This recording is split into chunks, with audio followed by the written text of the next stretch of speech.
അപ്പൊ ഇതിന്റെ ബ്രീഫ് എന്ന് പറഞ്ഞാൽ തന്നെ ഒരു റീൽ മെറ്റീരിയൽ വേണ്ട, വൈറൽ കണ്ടന്റ് വേണ്ട. ജേക്സ് ചേട്ടനെ വേദിയിലേക്ക് ഏറ്റവും Let's welcome Jakes Bijoy. Jakes ചേട്ടാ നമസ്കാരം. ചേട്ടാ ഈ സ്റ്റോറി കേട്ടപ്പോ ഐ നോബഡി ഫസ്റ്റ് മനസ്സിലേക്ക് വന്ന ഒരു മ്യൂസിക്കൽ തോട്ട് എന്താണ്? ഒരു മെലഡി ആണോ, ഒരു റിതം ആണോ, ഓർ എന്തെങ്കിലും ഒരു സിമ്പിൾ ഫീലിംഗ് ആണോ? ഈ കഥ കേട്ടപ്പോ ഏറ്റവും ആദ്യം മനസ്സിലേക്ക് വന്ന ഒരു മ്യൂസിക്കൽ തോട്ട് എന്താ? Hello everyone. ഒരു ഹലോ ഒക്കെ തിരിച്ചു പറയൂ, ഒന്ന് ചിയർ ചെയ്യൂ, ആ എനർജി ഒക്കെ ഒന്ന് കേൾക്കട്ടെ. നോബഡിയുടെ ഏറ്റവും വലിയ ഇൻട്രസ്റ്റിംഗ് ഫാക്ടർ എന്ന് പറയുന്നത് ഇതിന്റെ ബ്രീഫാണ്. നിസാം എനിക്ക് ഒരുപാട് ഇഷ്ടപ്പെട്ട ഒരു യങ് ഡയറക്ടേഴ്സ്, അപ്കമിങ് ഡയറക്ടേഴ്സിൽ റോഷാക്ക് എന്ന് പറയുന്ന സിനിമ എന്റെ വൺ ഓഫ് ദ ഫേവറേറ്റ് മൂവീസാണ്. അപ്പൊ സമീർ നിസാമിന്റെ ഒരു കോമ്പിനേഷനിൽ അങ്ങനെ ഒരു കോൾ വന്നപ്പോൾ തന്നെ ഐ വാസ് എക്സൈറ്റഡ്. കാരണം ഞാൻ സ്ഥിരം ചെയ്യുന്ന ഒരു പാറ്റേൺ ഓഫ് വോയിസ് അല്ല, but something that I would want to contribute. അപ്പൊ ഇതിന്റെ ബ്രീഫ് എന്ന് പറഞ്ഞാൽ തന്നെ ഒരു റീൽ മെറ്റീരിയൽ വേണ്ട, വൈറൽ കണ്ടന്റ് വേണ്ട. ജേക്സ് ഈ പടത്തിന് എന്താണോ വേണ്ടത് അത് മാത്രം ചെയ്താൽ മതി. അത് തന്നെ ഒരു ഡ്രീം ബ്രീഫാണ്. അപ്പൊ നിസാമിന്റെ റോഷാക്കിൽ അറിയാം ഇംഗ്ലീഷ് പാട്ടുകൾ ഒത്തിരി ഉണ്ടായിരുന്നു. അപ്പൊ ഇതില് ഞങ്ങൾ ഹിന്ദി സോങ്സ് വെച്ചാണ്. കാരണം ഇതിന്റെ സബ്ജക്ട് ഒരു ഫാമിലി, സമീർ പറഞ്ഞ ഒരു ഫാമിലി ഡ്രാമയാണ്, ഒരു രാജീവിന്റെയും വൈഫിന്റെയും കഥ. അപ്പൊ അതിനെ ഒരു ഒരു വളരെ വലിയൊരു സ്പേസിലോട്ട് കൊണ്ടുപോകാൻ വേണ്ടി തന്നെ നമ്മൾ ഹിന്ദിയാണ് ചൂസ് ചെയ്തത്.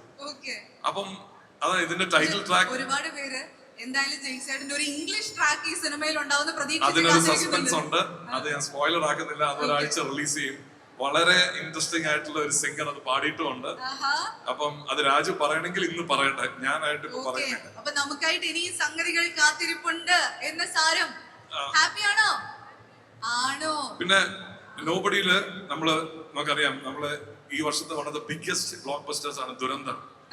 ദുരന്തറില് ടൈറ്റിൽ സോങ് പാടിയ Sudheer is here. Sudheer, I'm so happy you came all the way from Delhi. Thank you so much.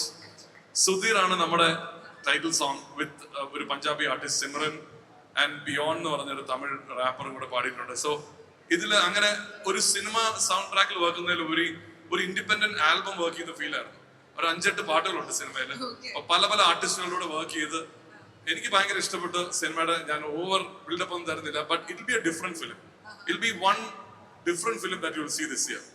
അതില് എല്ലാ ഇൻഗ്രീഡിയൻസ് ഉണ്ട്, ഫാമിലിക്കുള്ളതും ഒരു ആക്ഷൻ ബാക്ക് സിനിമയാണ്. ബട്ട് മോർ ഇമ്പോർട്ടന്റ്ലി ഇത് അഡ്രസ് ചെയ്യുന്ന subject is different. I'm super excited to be part of it. And Prithvi, നിങ്ങൾ സ്ഥിരം കാണുന്ന ഒരു പൃഥ്വിരാജ് സുമാൻ ആയിരിക്കില്ല. ഐ മീൻ ഇതില് രാജീവൻ എന്ന് പറഞ്ഞ ക്യാരക്ടർ ഇൽ ബി ഒരു new Prithviraj Sumaran. And as A producer ഞാൻ പറയുകയാണെങ്കിൽ അതാണ്, ആസ് എൻ ആക്ടറിലുപരി ഇതിലെ പ്രൊഡ്യൂസർ എന്ന രീതിയിൽ ടെക്നീഷ്യൻസിനെ അത്ര ട്രസ്റ്റ് ചെയ്ത് കംപ്ലീറ്റ് ഫ്രീഡം. ഒരു കാര്യത്തിലെ പ്രശ്നമുള്ളൂ, ഡെഡ് ലൈൻ പാലിക്കും. ഡെഡ് ലൈനിൽ ഒരു കോംപ്രമൈസ് ഇല്ല. അപ്പൊ ഞങ്ങൾ ആ ഡെഡ് ലൈൻ മീറ്റ് ചെയ്യുന്നതിന്റെ തിരക്കിലാണ്. Anyhow nobody will be an interesting film. അത് കഴിഞ്ഞ് ഉടനെ തന്നെ നമുക്ക് ഖലീഫ വരുന്നുണ്ട്.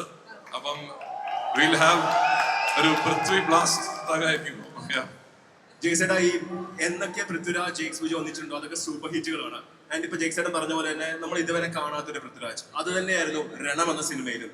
കാരണം അതൊരു ഇന്റർനാഷണൽ ട്രാക്കാണ്, രണത്തിന്റെ title track. It's been 10 years അല്ലെ, 2016 രണം പറയുന്നത്, ഐ ഗസ് അല്ലെ. It's been 10 years. പൃഥ്വിരാജ് എന്ന ഒരു ആക്ടറിന് വേണ്ടി എപ്പോഴും കമ്പോസ് ചെയ്യും. അതിന് കടുവ വന്നു, വിലായത് ബുദ്ധ വന്നു, ആക്ടറിന് കമ്പോസ് ചെയ്യുമ്പോൾ വാട്ട് എക്സാക്ട്ലി എന്തായിരിക്കും, എന്ത് പുതിയത് കൊടുക്കാൻ പറ്റും? അല്ല, ഞാൻ എന്റെ എല്ലാ സിനിമയിലും എന്റെ ഫസ്റ്റ് സിനിമ പോലെ ഞാൻ സത്യസന്ധമായിട്ട്, അതിപ്പം രാജു എനിക്ക് അങ്ങനെ ഒരു ട്രസ്റ്റ് തരുന്നതുകൊണ്ട് അതിലൊരു എക്സ്ട്രാ റെസ്പോൺസിബിലിറ്റി ഉണ്ടെങ്കിലും I approach every movie as F it's my first movie.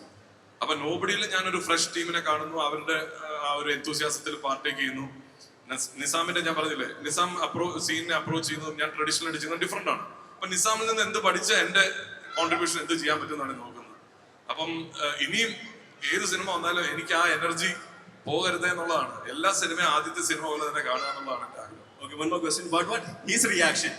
ഈ പാട്ട്, ഈ ഒരു ആന്തം കേട്ടതിന് ശേഷം ഫസ്റ്റ് റിയാക്ഷൻ എന്തായിരുന്നു? അത് പൃഥ്വി തന്നെ പറയട്ടെ, ഞാൻ അത് പറയുന്നില്ല. അല്ല, ഇതിന്റെ ഇടയിൽ ഒരു ക്രിയേറ്റീവ് ഡിസ്കഷൻ എന്തായാലും നടന്നിട്ടുണ്ടാവുമല്ലോ. അതിന്റെ ഇടയിൽ ഏതെങ്കിലും ഒരു മെമ്മറബിൾ മൊമെന്റ്സ് ഞങ്ങളുമായിട്ട് ഷെയർ ചെയ്യാനുണ്ടോ? അല്ല, അതാണ് ക്രിയേറ്റീവ്. ഞാൻ കുറച്ച് മലയാളം പാട്ട് വേണമെന്ന് ഇൻസിസ്റ്റ് ചെയ്തു, പക്ഷെ നിസാം ഭയങ്കര ക്ലിയർ ആണ്.